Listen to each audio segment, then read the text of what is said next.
Oh, hello. Welcome back to another D-Man the Defenders video.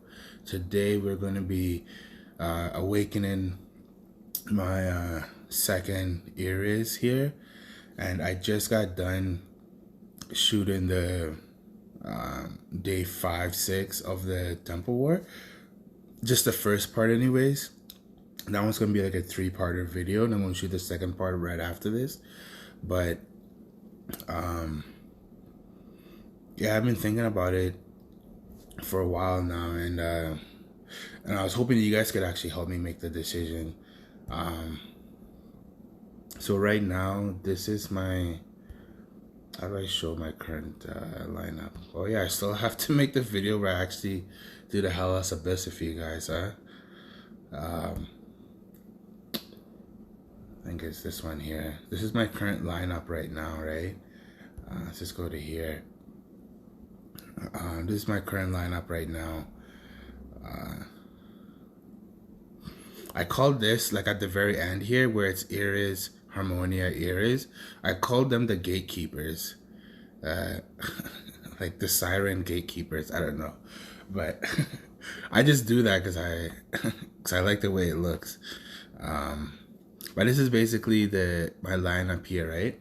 And I'm using King Tut because I'm hoping that his Nightmare and his Colin can go on like one of their Freddies, or maybe like onto the Billy Kid or something like that, or even the Eris to silence them, right? Like to prevent them from getting raged when it's their turn. But you see how like I have one awakened and one is not. I'm going to awaken the second one, right? But it's basically, the decision is to take out my King Tut like this, and to add a like not this guy, but imagine if he was a 10-star, right? To have 3 eras, and I'll open with one of them, or maybe I'll open with my Harmonia and be like this, right? But that's what I'm thinking anyways, because our Harmonia is definitely a fantastic opener, right? But I like putting her last, is because since she is awakened, she can unstun people, and she needs to be alive to do that. So that's why I put her last.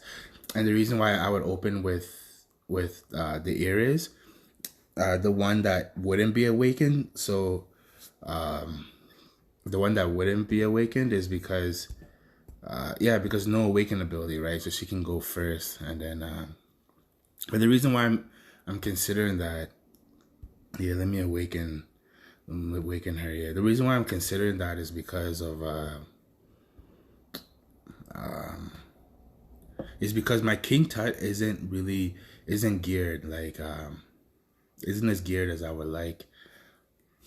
Of course, yeah, how can I? It wouldn't be an awakening video if it wasn't for that, right? Let's see here. Oh man, the awakened ability is so nice of Eris. I think I like, and look at that. Look at that. I'm just gonna take a screenshot just for reference here.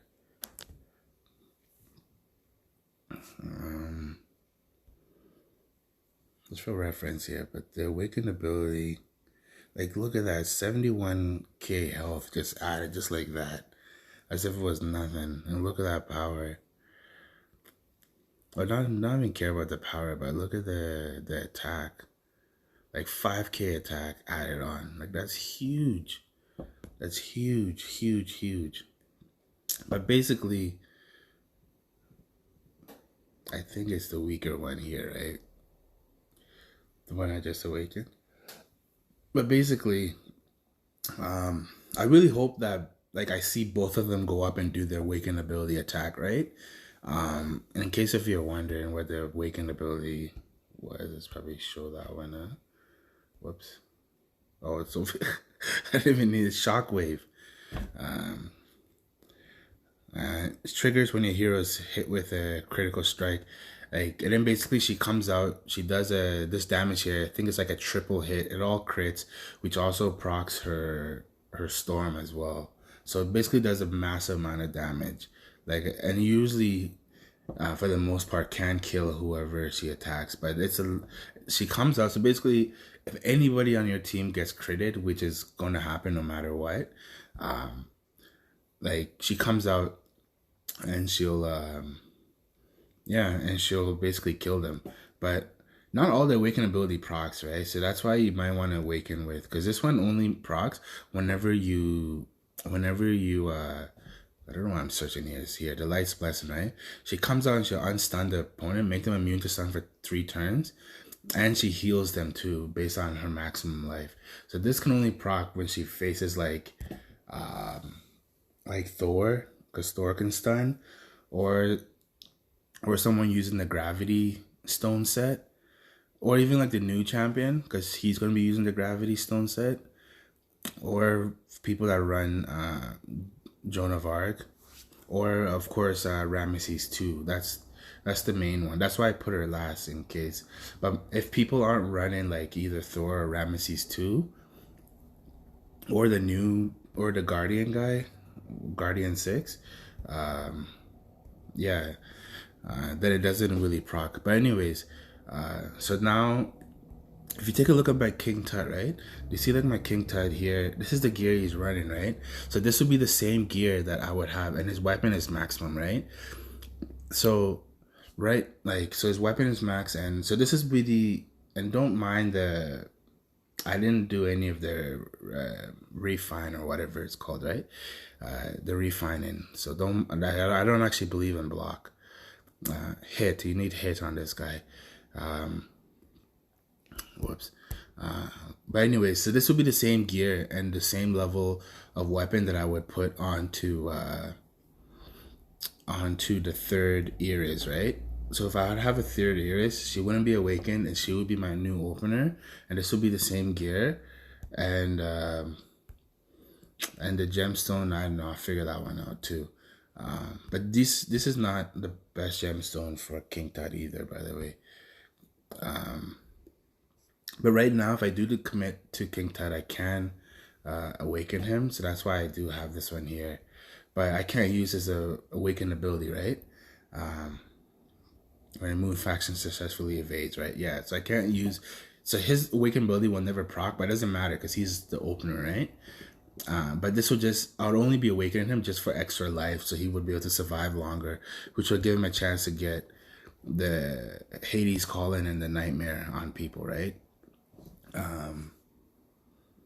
So this also prevents people that have like the Death Stone set too, right? Like if this goes on a Billy Kid, he won't come out blasted. So I'm really glad I got her awakened now. And I'm mostly just doing it now because of the Temple War, because I want to, put my best foot forward, right? So I do have enough to to go from level or 2-star to 3-star, you sacrifice, right? So these two would be gone. So not for this level, right? But for the next awakening to go to like 6-star, or not 6-star, 8-star. Like from 7 to 8, you have to sacrifice one of these.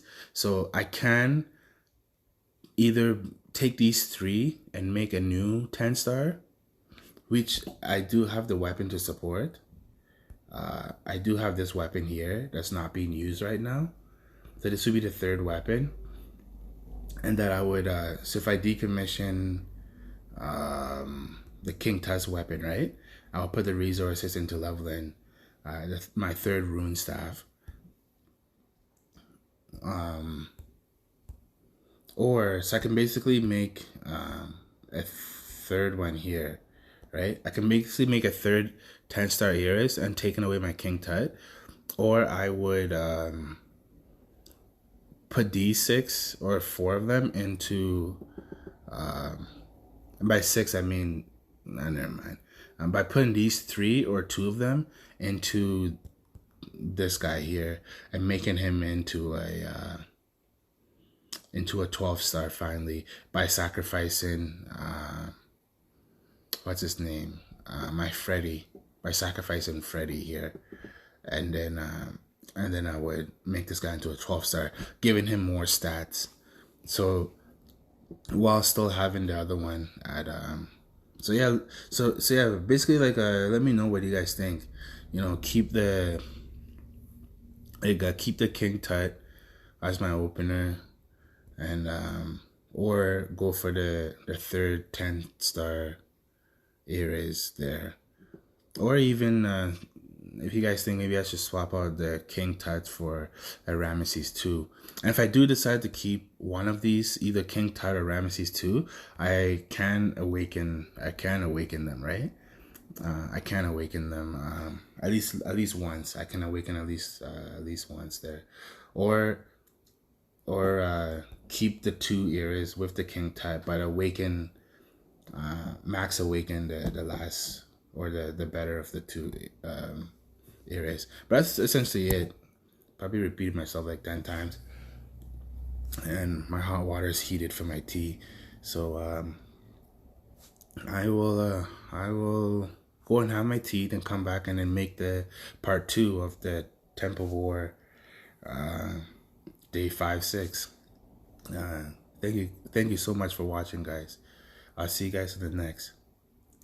And thank you.